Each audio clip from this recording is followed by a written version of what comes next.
Halo anak-anak, kalian pasti sudah mulai sekolah lagi ya. Tahun baru, semangat baru untuk belajar sehingga cita-cita kalian bisa tercapai. Anak-anak, apa yang kalian paling sukai dari papa dan mama? Wah, dibeliin mainan? Atau dibantu ketika mengerjakan PR? Anak-anak, yang paling menyenangkan dari kebersamaan dengan orang tua adalah ketika orang tua kita, papa mama kita, itu selalu ada di dekat kita. Sehingga karena papa mama selalu ada di dekat kita, papa dan mama itu tahu segala sesuatu yang terjadi pada kita. Misalnya, kalau kita ini sedang mengerjakan PR yang sulit, papa dan mama pasti tahu karena dia ada di dekat kita. Atau ketika kita sedang bermain sepak bola, berlari-lari, bermain petak umpet dengan teman-teman yang lain, kalau papa dan mama kita ada di dekat kita, dia akan segera menolong kita pada saat kita jatuh. Sehingga kita tidak akan menangis terlalu lama karena kita akan segera mendapatkan pertolongan dari papa dan mama kita. Senang sekali ketika menemukan kenyataan bahwa papa dan mama selalu ada di dekat kita. Tetapi anak-anak, tidak selalu ya papa dan mama ada di dekat kita, bukan? Selain papa dan mama itu harus bekerja,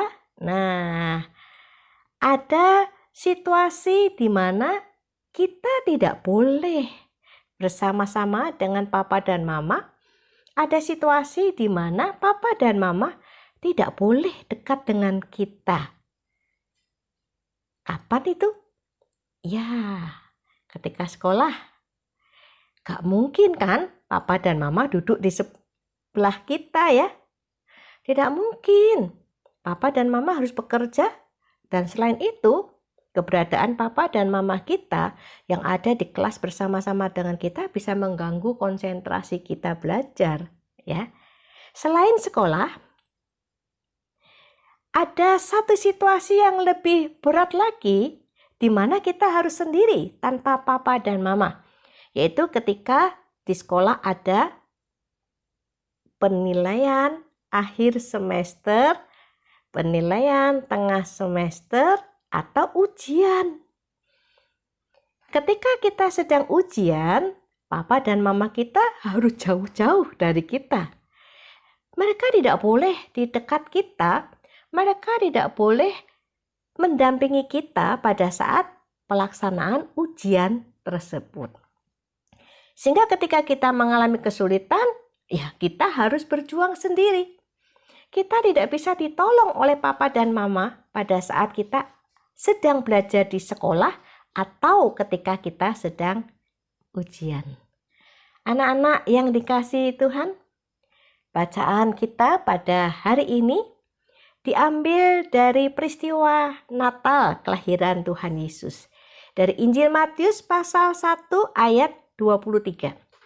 Sesungguhnya anak darah itu akan mengandung dan melahirkan seorang anak laki-laki, dan mereka akan menamakan dia Immanuel, yang berarti Allah menyertai kita.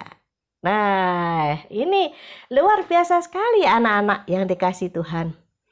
Ketika Allah begitu mencintai manusia, satu-satunya cara di mana Allah bisa sangat dekat dengan manusia, yaitu dengan Allah menjadi manusia. Loh, kok bisa? Ya, karena Allah kita adalah roh, ya, roh. Nah, karena Allah kita adalah roh, maka Allah kita bisa mengambil wujud manusia. Dahulu ketika zaman bangsa Israel keluar dari Mesir menuju tanah Kanaan, Tuhan bisa mengambil wujud menjadi tiang api atau tiang awan untuk menyertai perjalanan bangsa Israel menuju tanah Kanaan. Tetapi Allah kemudian menjadi manusia di dalam diri Yesus Kristus, sama seperti kita. Sama seperti anak-anak. Lahir, kemudian bertumbuh dan akhirnya menjadi dewasa. Nah, anak-anak, Allah yang di dalam diri Yesus itu mau memberikan kepada kita satu jaminan bahwa Allah itu ada di dekat kita dan senantiasa menyertai kita. Ketika kita sekolah, Allah menyertai kita. Ketika kita sedang ujian, papa mama tidak boleh dekat-dekat dengan kita, tetapi Tuhan dekat dengan kita. Kok bisa begitu? Karena Yesus itu juga disebut dengan kata atau nama Immanuel, yang berarti Allah menyertai kita. Kehadiran Yesus di dunia mau memberikan kepada kita janji dan jaminan bahwa di dalam segala situasi kehidupan kita, Allah tidak akan pernah membiarkan kita sendiri, tetapi Allah akan selalu bersama-sama dengan kita.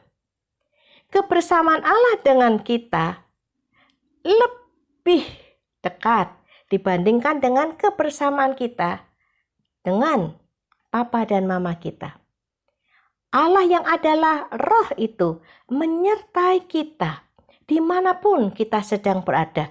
Karena itu, pada saat kita sedang menghadapi kesulitan, Allah segera tahu dan segera akan menolong kita melalui orang-orang yang ada di sekitar kita.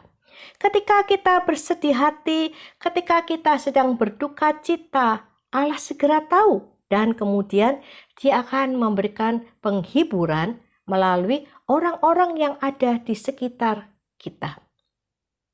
Ketika kita kesepian, Allah akan segera tahu dan mengutus orang lain untuk menemani kita.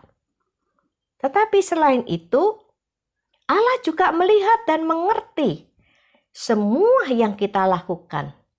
Apakah itu baik atau tidak baik? Allah melihat semua, karena Allah selalu bersama-sama dengan kita. Yesus disebut Immanuel untuk menunjukkan kepada kita semua bahwa kita ini tidak sendirian, tetapi Allah selalu bersama-sama dengan kita dan Allah akan selalu menjaga dan melindungi kita dari segala mara bahaya. Karena itu anak-anak yang dikasihi Tuhan, kita tidak boleh takut, kita tidak boleh khawatir, kita tidak perlu cemas. Karena Allah melihat semua yang terjadi di dalam kehidupan kita. Dan karena Allah bersama-sama dengan kita, dekat dengan kita, Dia akan selalu siap menjadi penolong kita. Dia akan selalu siap untuk menjadi juru selamat kita. Tuhan Yesus adalah Immanuel, Allah yang beserta kita. Tuhan cinta kamu. Amin.